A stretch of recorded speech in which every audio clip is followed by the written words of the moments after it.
Welcome to Be Me with Shari Ware, the podcast where each day is a step towards a better you and where we focus on progress, not perfection. Join me as we embark on a journey of self-improvement and wellness, focusing on being just a little better than we were yesterday. Hello and welcome to episode number 4 of the Be Me podcast. I'm your host, Shari Ware, and today I'm going to introduce the S.T.E.P.S Formula, which makes creating healthier habits much, much easier. So let's get into it. What is the S.T.E.P.S formula? Well, S.T.E.P.S stands for small, timely, easy, pleasurable, and sustainable. Where did this come from? Well, I made it up. Why did I make it up? I made it up because I got really frustrated. Now, most people have heard of SMART goals, and SMART goals are great. If you need a refresher on what SMART goals are, SMART stands for specific, measurable, achievable, relevant, and time-bound. It's great. However, SMART goals, what I found in my own life and what I've learned is if something applies to me, then it doesn't apply to everybody, but there's lots of other people in the world that it will apply to. So I really like to share because if I find something easier, if I find something that makes life easier, then I definitely want to share that with people. So I got really frustrated because I was trying to implement things in my life. I was trying to achieve goals, and sometimes I just wasn't able to do it, and I was applying SMART goals. Now, I've done some really amazing things in my life by applying SMART goals, so I'm not saying that SMART goals aren't the go. What I found for myself, though, is that if I didn't have the habits already created that I needed to achieve a goal using the SMART goal method, then it was really difficult. And if you caught the last episode, you would have seen that I introduced Be Me Bites, which is the weekly newsletter that I send out. And that has a 6-part series on why do we do what we do, or why do you do what you do, which is 6 components of different things about human behaviour, and identifies and shows that there's reasons why human beings do the things they do, and why sometimes they don't achieve what they really want to achieve consciously because there are subconscious drivers stopping them. So I found that if you're trying to use the SMART goal method, but you didn't have the habits that you needed already formed and created to be able to achieve the SMART goal in the first place, then I wasn't successful. So I needed to find a way to make things easier, to make goals easier to achieve if I didn't already have the habits that I needed formed, if I needed to create the habits to be able to achieve the goal. So this is what I apply to everything in my life. Small, S. The first S stands for small. What is the smallest step that you can take? It does not matter how small the step is. And in fact, the smaller the step is, the better. Because the smaller the step is, the more likely you are going to be able to actually take the step.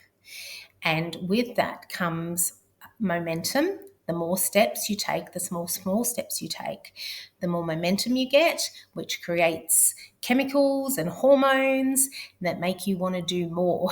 But you have to first start to get that momentum happening, to get all those hormones and that chemical reaction happening, that will give you the momentum to keep going, and keep getting more and more and compounding. You have to first get started. So when you are first getting started, it is so important to make the step so small that you cannot say no to it. So let me give you an example of this. I wanted to create a meditation habit in my life, and I'm a very busy person. I know that, especially in this day and age, there are many people who are very time poor, very, very busy, and it's very easy to say, I don't have time. So the smallest step I decided that the smallest step that I was going to start with was to sit in my meditation chair for 10 seconds when I first started to create the habit. And if you subscribe to Be Me Bites or you want to check out Be Me Bites, there is actually a edition on habit formation. So you'll be able to go. I'll make sure that I put the link to that in the show notes actually for you, so that, because there's more to creating a habit, but one of the components of it is to make the step really small. So my first small step was to just sit in my meditation chair for 10 seconds. There was no requirement for me to have to actually do any meditation when I first started. I just wanted to get into the habit of sitting in my meditation chair for 10 seconds. Now, why 10 seconds? 10 seconds because there was absolutely no way that I could say no to sitting in my chair for 10 seconds. It didn't matter if I got out of bed late. It didn't matter if I was running late. It didn't matter if I had a million things to do. I just could not say no to sitting in my meditation chair for 10 seconds. Now, what happened when I sat in my meditation chair for 10 seconds? Well, I was already there, so what did I do? I did actually do meditation, and sometimes it was only 1 minute because I really did have a lot of things to do. But just the very act of me sitting in my meditation chair for 10 seconds actually made me do some meditation, because I'm like, oh, well, I'm here. I may as well do something, even if it's only a minute. 1 minute is better than 0 minutes. But there was no expectation for me to do that meditation in the beginning when I first started to create the habit. I was only expected to sit in the chair for 10 seconds. So make the step small, make it so small that you cannot say no, and there is no step that is too small. The T stands for timely. So have you set a realistic and flexible time frame? So I don't know about you, but I've made many goals in my life, and you need to set a time frame. Like, you've got to give yourself a time frame. I find though that a lot of people are too rigid with the time frame, and if they don't make the time frame, they say, oh, that's it, I'm done, I failed, and they give up. Now, there's lots of things that I've achieved in my life that have taken me way longer than the time frame that I set for myself, but I still achieved them. Did I turn around and say, oh, well, it doesn't count because it took me 2 years longer than what I wanted to achieve it? No, it 100% counts. It doesn't matter how long it takes you. So set yourself a time frame. Absolutely set yourself a time frame. Make sure that it is realistic. A lot of people, I'm going to use losing weight as an example. A lot of people try and, they say, okay, I'm going to lose 20 kilos in 2 months. Well, it's not realistic. And when it's not realistic, it just seems so much harder to do. So make sure that it is a realistic, whatever time frame you set, it does need to be realistic. And also be open to it being flexible, and don't just say, okay, I haven't made the time I set for myself, so that's it, I'm done. Just keep going. Keep going.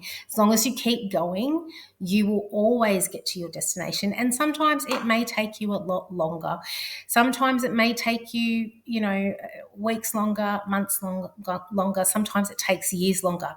It doesn't matter as long as you get where you want to go into the end, get to in the end. And I believe in perfect and divine timing. We get to the goal, we achieve the goal when we're ready to achieve the goal. And sometimes those detours, no matter how long those detours may be, and I've been on some really long detours, let me tell you, everything that happened in those detours or happens in those detours is meant to. It really is meant to. And you will enjoy the destination so much more for the detours that you've taken along the way. That's my belief anyway. So hopefully that helps. The E stands for easy. Now, a lot of people will say, oh, that's a cop-out. You can't just take the easy road all the time. Yeah, I'm not saying that life is always going to be easy and that there's not going to be some challenges. What I am saying, though, is that if you are trying to create, or not trying, if you are creating a new habit in your life, people have this attitude. They tell themselves all the time, oh, I just have to try harder. Well, do you have to try harder? Do you have to try harder? Or is that just a belief that we have to work hard and that everything has to be hard work? Could we find ways to make it easier? Whatever we're trying to achieve, are there ways that we could make it easier to achieve it? Is there, maybe you don't have to go over the hill. Maybe you can go around the hill. Maybe there's a tunnel that you can go through the hill. Is there a way that you can make it easier? And I will say to you that if you really want to achieve the goal, one of the best things you can do for yourself is find ways to make it easier. Because the easier it is for you to do, the more likely you're going to be able to achieve it. The P stands for pleasurable. Do you like the change? So many times I see people, and I've done it myself. All of these things apply to me. I've learned all of this the hard way, so I'm just trying to make it easier for people.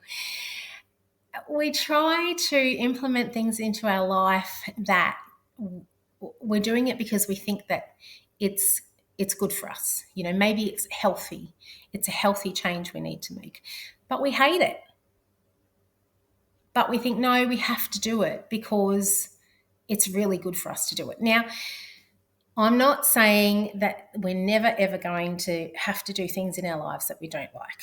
But when you are looking to create better changes in your life, a healthier you, a better you, somebody who, if you're just trying to add to your life and grow, then it's something that most times it's something that you want to be doing for the rest of your life. The change that you're implementing is usually something that you want to do for the rest of your life.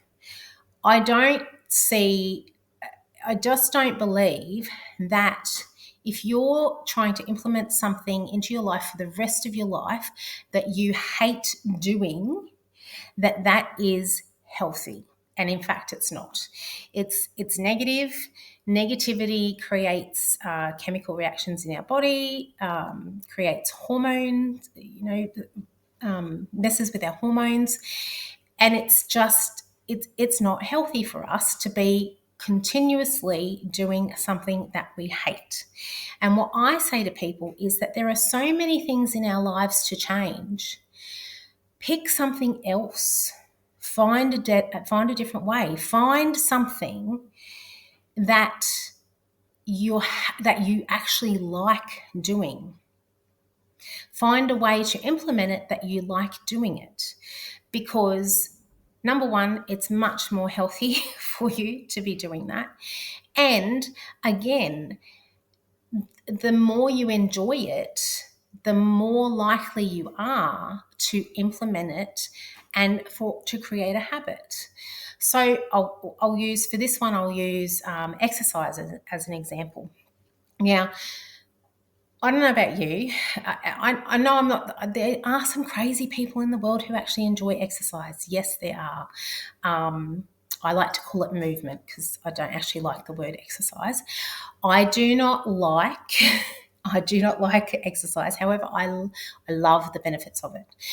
Exercise, movement is something that is, as human beings, we actually are designed. We have to move our body. For a healthy body, we have to move our body. So I definitely recommend that that's something that you do. And I do my best to do that.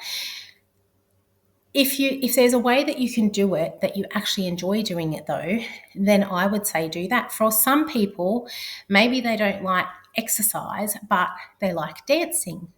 So that's movement. Go to your dance classes a few times a week. Some people may really love swimming, but they don't like exercise. They don't like going to the gym. Well, get your movement in swimming. If there is a way that you can do what you're trying to achieve, what you're trying to achieve in a way that you actually like and enjoy, then it's just a win-win-win.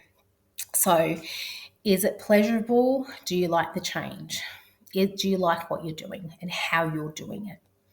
And the last one, the last S, is for sustainable. Can you do this for the long term and still like the change? So, sometimes it's a case of, okay, I really don't like doing this, but I don't have to do it forever. I just have to do it for a period of time to achieve the result I want to achieve, and then I can stop doing it. That is the case sometimes. For instance, maybe you've got some gut issues and you need to heal your gut. So you might need to go on an elimination nutrition plan to take things out while you heal your gut. And then once your gut is healed, then you start to introduce things back in once your gut is healed. So that is a case of, I'm okay with that because it's not a forever thing. It's not something that you have to sustain for the rest of your life. Yes, there will be some things that you in your nutrition plan that you do have to sustain for the rest of your life if you want to keep your gut healed and healthy. But the elimination, totally taking out all of the things in the process of healing your gut that you need to take out, that's not something that you have to sustain for the rest of your life. But if you are trying to do something, create a change, create a habit that is something that you do want to do and do need to sustain for the rest of your life, then it's extra important that you're ticking the pleasurable box. Can you still ask yourself the question, if what you're trying to achieve is something that you want to be doing for the rest of your life, is it sustainable? Can you do this for the long term and still like it? So that is what the S.T.E.P.S Formula is all about. I really do believe that it is a way to create habits that makes it easier and will work for you no matter what. And sometimes it will work better than SMART goals. If you've already got the habits created that you need to use the SMART goals formula, then that will work. If you've got all of the rest of the drivers behind you, if you've got your why, and all of those things that I talk about in Be Me Bites, then you'll be fine. But sometimes SMART goals won't work because you don't have the underpinning foundations. This is what the S.T.E.P.S Formula is, helps you create the underpinning foundational habits that you need. Now, some people like to read, and I don't script my videos, I don't script my podcasts, I just say them off the cuff from whatever's in my head. You get what you get. And sometimes when I have time to actually write the written word, I have time and different things come out. So there is actually an edition of Be Me Bites where I talk about the S.T.E.P.S Formula and I also give other resources in every edition of Be Me Bites. I give other resources from other people as well that are relevant to that particular issue. So Be Me Bites number 2, Introducing the S.T.E.P.S Formula, is the edition that you want to look at for that. And I will link to that in the show notes for you. And just a reminder, if you didn't catch the last episode of the Be Me podcast, or if you haven't yet subscribed to Be Me Bites, I'm giving you an ethical bribe to subscribe if you would like. Anybody who subscribes will get a welcome email, and in that welcome email, it will give you instructions of how you can claim any one of my books, an online copy for free, just for signing up. So that's it for this episode. Have a great day, and I will see you on the next episode. See ya. Thank you so much for joining me on this episode. Remember to check out the show notes, and if you have any comments, feedback or suggestions, I'd love to hear them. If you've received value from this podcast, make sure to subscribe, and I'd love you to rate and review the show. Have a fabulous day.